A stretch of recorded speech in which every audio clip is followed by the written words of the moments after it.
स्वागत है तुम्हारा। आज खोलेंगे मैथ्स का पिटारा, बचाएंगे ratio and proportion and percentage का ढोलक।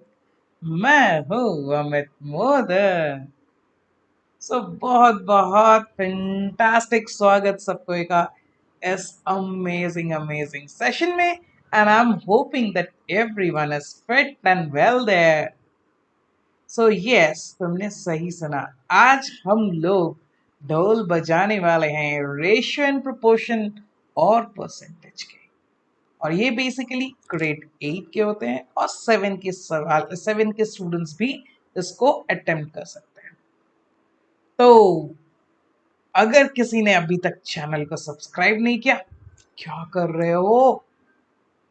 Let's do it right now. Come on, people. Let's do it right now. जल्दी से सब्सक्राइब करो, लाइक इट, कमेंट तो करना ही है और ऑल्सो शेयर भी करना है अपने दोस्तों के साथ।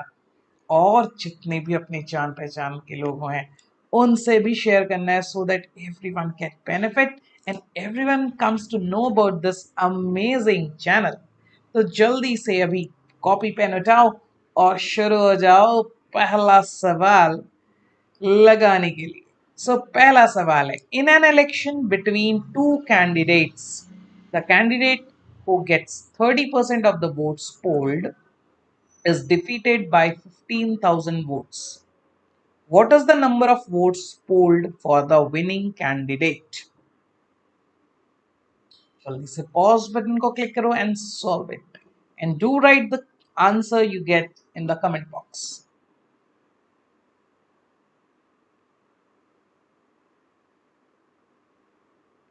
Alright?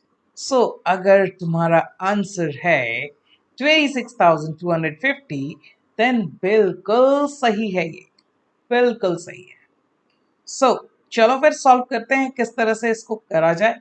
कह रहा है इलेक्शन जो हो रहा है दो कैंडिडेट के बीच में, जिस कैंडिडेट ने इलेक्शन में 30% वोट्स मिला, जिस कैंडिडेट को 30% वोट्स मिला, ये कह रहा है कि वो पोल जो 30% उसे मिला, अब वो फाइनली जो है 15,000 वोट से हार गया। तो what is the number of votes polled for the winning candidate? ठीक है, तो ऐसा करते हैं, let the total number of votes polled be x मान लेते हैं। अब जो हारने वाले, जो the person who got defeated got 30% of total votes, means he got 30% of x. now उसने जो है इलेक्शन में उसकी पराजय हो गई, वो हार गया। कितने वोट से हार गया? ना 15,000। अगर 15,000 उसके पास होता तो वो हो जाता बराबर किसके? ना जिसने जीता, मतलब 70%। 30% तो जो हारा उसको मिला, तो रेस्ट 70% वोट्स किसे मिला? विनिंग वाले को। 70% ऑफ एक्स जो होगा 30% ऑफ एक्स प्लस 15,000 के बराबर होगा। अब इसको सॉल्व करते हैं। 30% ऑफ एक्स जो होगा, 30% ऑफ एक्स हो जाएगा 3/10 एक्स प्लस 15,000, ये हो जाएगा 70/100, तो ये हो जाएगा 7/10 एक्स। अब 15,000 equal to 7x/10 minus 3x/10, ये हो जाएगा 4x/10 इक्वल टू 15,000। x हमारा आ जाएगा 15,000 इंटू 10 डिवाइडेड बाई 4। तो इसको अगर हम लोग सॉल्व करते हैं तो ये हमारा आ जाएगा 4 3 ज़ा 12, 4 5 ज़ा 20। सॉरी, यहाँ पे हम लोग एक मिस्टेक हो गया, ये हमारा हो जाएगा 4 3 ज़ा 12, 4 7 ज़ा 28, 4 5 ज़ा 20 और 2 0। टोटल हमें वोट्स जो पोल्ड हुए वो 37,500, लेकिन हमें चाहिए विनिंग कैंडिडेट के। विनिंग कैंडिडेट के वोट्स कितने हो गए? 70% ऑफ 37,500, तो ये हो जाएगा 70/100 ऑफ 37500, इसको अगर हम लोग सॉल्व करते हैं so we will get 26,250 volts. 26,250 volts. Okay, चलो नेक्स्ट सवाल की ओर चलते हैं. Which of the following statement is correct? कह रहा है statement 1, mathematics textbook for class 7 has 320 pages. The chapter symmetry runs from page 261 to page 272. The ratio of the number of pages of this chapter to the total number of pages of the book is 3:81. Statement 2 कह रहा है in a school of 100 students, only 2 out of 5 students can participate in a quiz. So the percentage of the student that participate in the quiz is 40%. तो कह रहा है कौन सा statement correct है? Which statement is correct?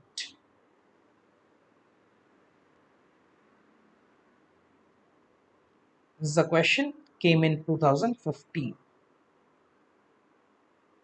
Okay, चलो फिर answer की ओर चलते हैं. So the statement 2 is correct. तो स्टेटमेंट 2 है वो करेक्ट है. तो कैसे हमें पता चलेगा स्टेटमेंट 2 करेक्ट है? हम लोग इसको रिजॉल्व करते हैं. तो स्टेटमेंट 1 कह रहा है मैथमेटिक्स, ठीक है, मैथमेटिक्स टेक्स्ट बुक में टोटल पेजेस कितने हैं? टोटल नंबर ऑफ पेजेस 320 है. अब कह रहा है जो हमारा सिमेट्री वाला चैप्टर है ना, सिमेट्री वाले चैप्टर में पेज जो है 261 से लेके 272 तक ये चैप्टर है. मतलब हमारे कितने पेजेस हो गए इसमें? तो 272 माइनस 261 करते हैं तो ये डिफरेंस आएगा. कितना आएगा? 2 माइनस 1 इज 1, 7 माइनस 6 11. लेकिन इसमें तो 261 पेज को हटा दी, तो उसको ऐड भी करना है. मतलब ऐड कर देंगे तो हो गया हमारा 12 पेजेस. इस चैप्टर में 12 पेजेस. तो हमें रेशियो निकालना है, ratio of the number of pages in this chapter two the total number of pages of book. तो रेशियो आ जाएगा हमारा 12 बाई 320. 4 से काटते हैं, 4 3 ज़ा 4 8 ज़ा 0 ज़ा. सो रेशियो आता है 3:80, जबकि ये दे रखा है 3:81. मतलब ये रॉन्ग स्टेटमेंट है. दूसरा चेक करते हैं. कह रहा है in a school of 100 student only 2 out of 5. मतलब 5 स्टूडेंट्स को अगर लेते हैं तो उसमें से 2 ही स्टूडेंट सेलेक्ट होने वाले जो क्विज में पार्टिसिपेट कर सकते हैं. Now how much percentage of the student that participate in the quiz is? So let's find out. ये 40% तो कह रहा है, सो चेक करते हैं. So if it is 2 is getting selected out of 5, then how many will get selected out of 100? So it's basically 40 participants will be there, है ना. 100 students है, 40 पार्टिसिपेंट्स होंगे, तो 40 स्टूडेंट्स लिए जाएंगे कहाँ से? 100 स्टूडेंट्स से. और परसेंटेज में चेंज करने के लिए इनटू 100 कट गया. So answer is 40%. So this is correct statement. Alright, चलो बहुत बढ़िया. सो नेक्स्ट सवाल की ओर चलते हैं. ओ, सवाल से पहले बहुत ही इंपॉर्टेंट नोटिस मैं तो भूल ही गया बताने के लिए. Olympiad math mastery level 4 start होने वाला है 6 अक्टूबर फ्राइडे से. और ये वीकली सिर्फ और सिर्फ 2 क्लासेस होंगे. ये ग्रेड 5 और 6 के लिए, और वीक में 2 क्लासेस, फ्राइडे एंड सैटरडे. और देखो कितनी जबरदस्त हाइलाइट्स है कोर्स के. जो टोटल लेक्चर्स है 40 है, 8 पार्ट टेस्ट है, 2 फुल टेस्ट मिलेंगे, daily assignments with video solution. सोचो, वीडियो सॉल्यूशंस भी मिलने वाले. वीडियो सॉल्यूशंस होंगे टेस्ट के भी. टेलीग्राम ग्रुप पे सारे डाउट्स रिजॉल्व किए जाएंगे. और टाइमिंग जो होगा इस कोर्स का वो होगा 7 से 8 PM हर वीक में. 2 classes 7 to 8. And for the grade 5 and 6 I will be. तो देख रहे हो कितने अच्छे अच्छे सवालों को अगर हम लोग यहाँ पे 20 मिनट्स में कर रहे हैं, तो सोचो वहां पे 1 घंटे के ड्यूरेशन में ना जाने कितने अच्छे अच्छे सवाल लेंगे और कितने बढ़िया बढ़िया शॉर्ट ट्रिक सीखेंगे, कॉन्सेप्ट सीखेंगे वहां पे. और बैच प्राइस भी देखो ना, इतना ज्यादा डिस्काउंट भी मिला है। आउट ऑफ 7,777 जो उसका बैच प्राइस है वो सिर्फ और सिर्फ 7,000 में मिल जा रहा है। कब मिलेगा? जब तुम कूपन कोड लगाओगे अमित के। सो सारे डिटेल्स लिंक पे भी डाले गए हैं। So do watch it, share this information अपने दोस्तों के साथ, अपने भाई के साथ, अपने रिलेटिव्स के साथ, जिनके साथ भी ये शेयर कर सकते हो, जिनको भी लगता है तुम्हें that it will be informative for them, please do share it. Okay, चलो फिर इसी जर्नी को आगे बढ़ाते हैं नेक्स्ट क्वेश्चन से। When the price of the product was decreased by 10%, the number of products sold increased by 30%.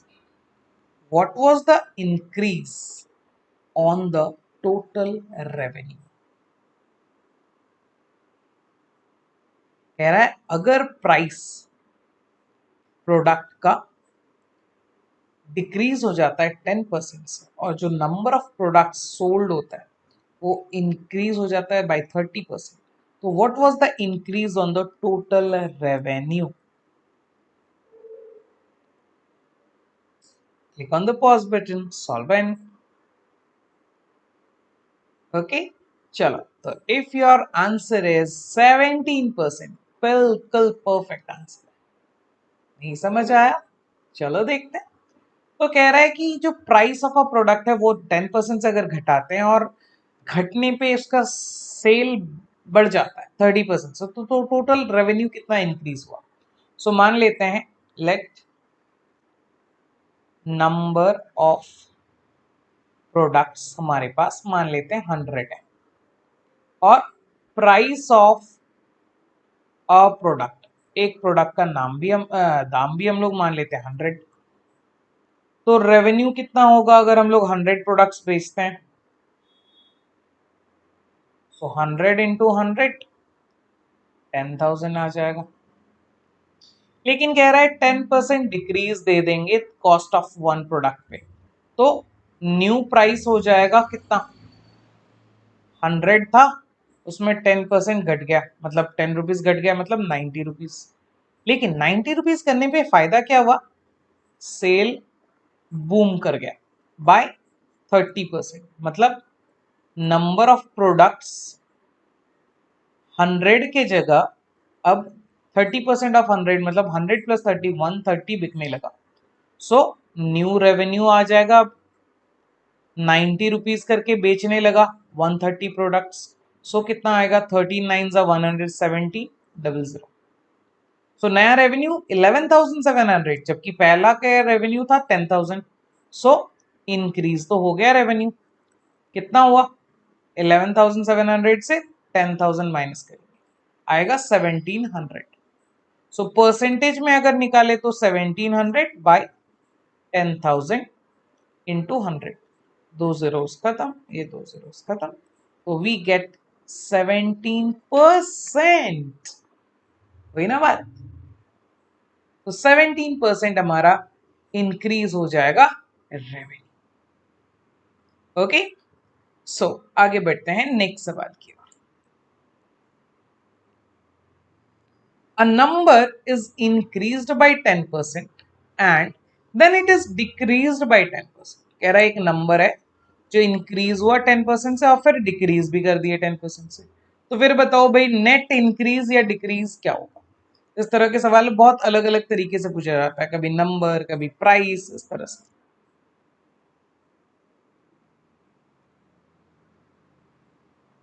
जल्दी से पॉज बटन को क्लिक करो एंड गेट द आंसर।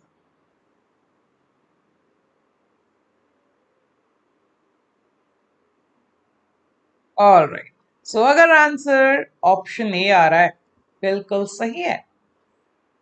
चलो देखते हैं। सो मान लेते हैं जो लेट द नंबर को ही मान लेते, लेट द नंबर भी 100 मान लेते हैं, ठीक है, जो नंबर है 100 होगा। अब पहले तो बोल रहा है इंक्रीज होगा, इंक्रीज कितना करे ना 10%। सो न्यू नंबर हो जाएगा हमारा 100 प्लस 10, क्योंकि 10% ऑफ 100 हो जाएगा 10। सो न्यू नंबर हो गया 110। और फिर कह रहा है डिक्रीज भी हो जाएगा, डिक्रीज कर दे उस नंबर पे कितना 10%। सो अब फिर से द नंबर ऑब्टेन्ड कितना हो जाएगा? 110 तो था, अब 10% ऑफ 110 लग गया, सो ये हमारा 11 आएगा। 110 माइनस 11 दैट इज 99। तो नया नंबर ऑब्टेन हुआ 99, जबकि पहले नंबर था हमारा 100। सो ये तो घट गया, डिक्रीज हो गया कितना? 100 माइनस 99 दैट इज 1।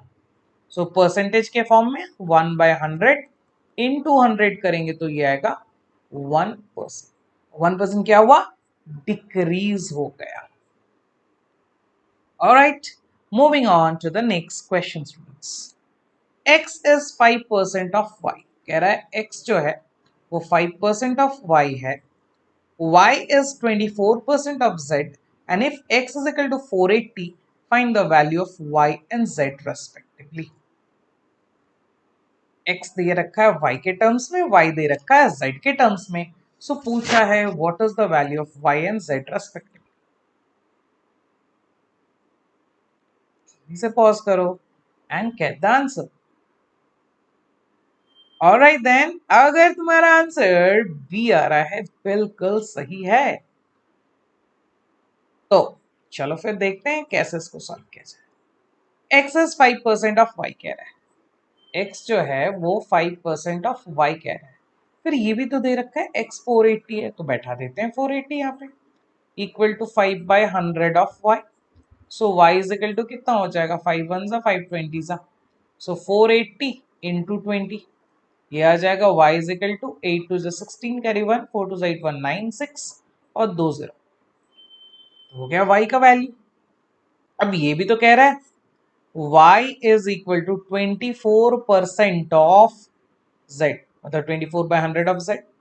y हमारा 9600 आ रखा है, 24/100 इंटू z करते हैं तो 24 4 जा 96 होता है और 2 0, तो z इज इक्वल टू क्या हो जाएगा? ये 100 उधर मल्टीप्लाई हो जाएगा, 400 पहले से है, 100 मल्टीप्लाई हो जाएगा 40,000। So z is our 40,000 and y is 9,600। तो ये हमारा परफेक्ट आंसर। सो मजा आ रहा है ना? चैट बॉक्स में भी लिख के बताना मजा आ रहा है। ऑलराइट, आगे बढ़ते हैं। मजा आ रहा है तो एक बार ढोलक जरूर लिख देना चैट बॉक्स में।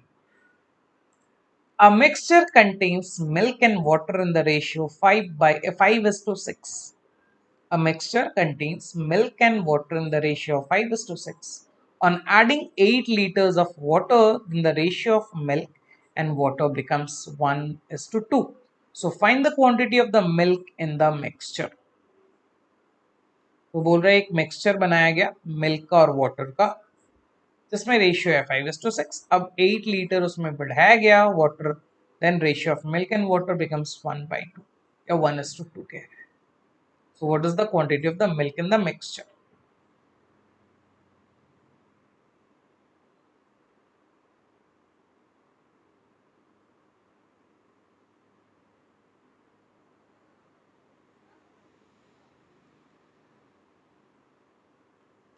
सोचो सोचो, सॉल्व करो, पॉज करो बटन को एंड देन सॉल्व इट।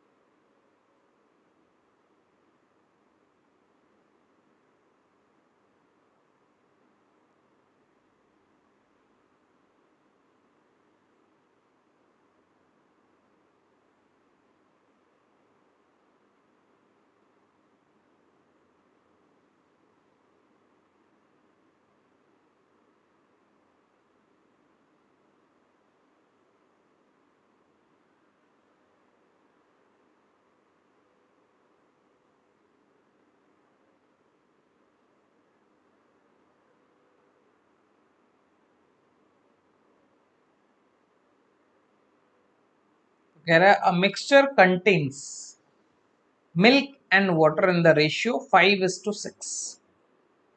ठीक है, on adding 8 liters of water, then the ratio of milk and water becomes 1/2.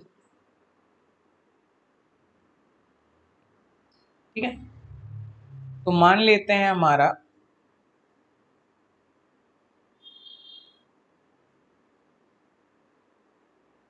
5x milk है और 6x हमारा वाटर है। अब एज पर क्वेश्चन कह रहा है कि 6x जो वाटर है ना, रेशियो में, तो 6x में अगर मान लेते हैं 8 लीटर्स पानी मिलाते हैं तो जो रेशियो है इसका ये बन जाता है 1/2। तो कुल मिला के क्या होगा, क्रॉस मल्टीप्लाई करते हैं, 5 2 10x, 6x plus 8, so 10x minus 6x is equal to 8, तो 10x minus 6x होता है 4x is equal to 8, x is equal to 2। तो find the quantity of the milk in the mixture, तो उस mixture में milk का quantity कितना हो गया, तो 5x मिल्क था, 5 इंटू 2 अल्टीमेटली कितना है 10 litre. So B is the right answer students, B is the right answer. Okay, तो हमने आज बहुत ही इंटरेस्टिंग क्वेश्चंस कर डाला, राइट स्टूडेंट्स। और अगर मजा आया तो जल्दी से ढोलक लिखना कमेंट में। और आज के सेशन के एंड तक हमने पहुंच ही गया है, तो ये रहा आज का होमवर्क क्वेश्चन। बहुत ही सुंदर सा सवाल है, if p is to q is to r is equal to 2 is to 3 is to 4 and p square plus q square plus r square is equal to 11,600, तो then find the value of p plus q minus r। अब मुझे बताना comment box में कि इसका answer क्या होने वाला है। ओके, टिल देन स्टूडेंट्स मिलते हैं नेक्स्ट वीडियो में। Thank you, that's all for today. और अगर कोई डाउट्स है write on the comment box. मिलते हैं in the next video. Till then bye bye, thank you so much.